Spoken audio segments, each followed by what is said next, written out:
Joining us now to discuss where oil goes next is Vikas Dwivedi, Macquarie's global energy strategist. Vikas, it's great to have you on, and I'm going to start right there. Where do we go from here for crude? Yeah, Morgan, we think crude's still in for a challenging 2024. There will be inevitable rallies, but we think they'll be sort of short-lived. We still are dealing with too much oil supply. There's a lot of oil production growth still coming. OPEC spare capacity is higher than it's been in quite some time. And demand is, I think poised for either being neutral or slightly with some negative surprises. Okay.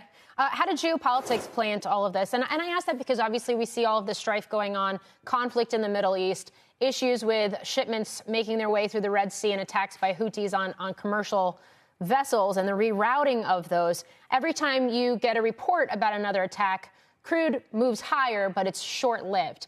So in terms of gaming out the risks, what would the scenario, I guess, potentially have to look like in the Middle East to have meaningful upside for the price of oil in a more sustained way? Yeah, it's a great question. This has been going on for quite some time, going even back to Russia-Ukraine, where the risk is high, but the probability is very low of an actual disruption. It didn't happen with Ukraine, Russia, and it's not really happening now. The Red Sea issues are real, but we think they'll be short-lived.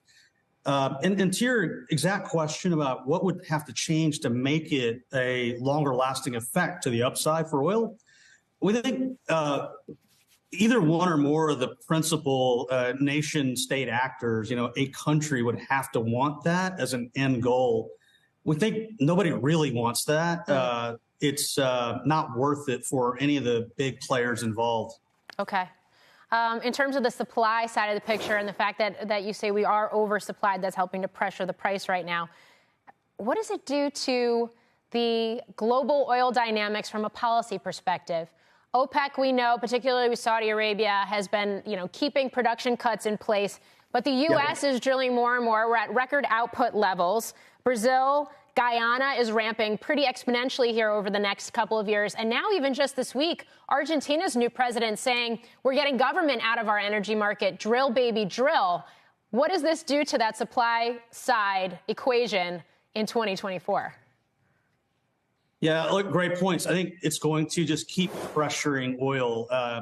It'll be tough to generate organic rallies that don't involve geopolitics, right? So we think it'll be short-lived. And we think the other part of the geopolitics is the U.S. and other big players, China, really across the board, are not intending to let oil supply go down through any of their own policy actions. So I think that's going to help oil stay on the lower side.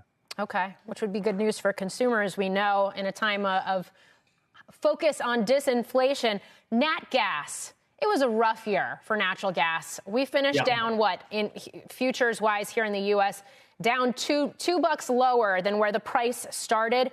What's causing that? Is this all weather related, or are there other dynamics to watch as we head to 2024?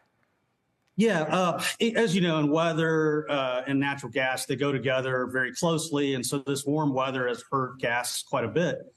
But the big other part of the equation is supply growth. And so much of the gas supply grows from oil production. So if oil production in the U.S. is growing fast, gas supply will grow as well.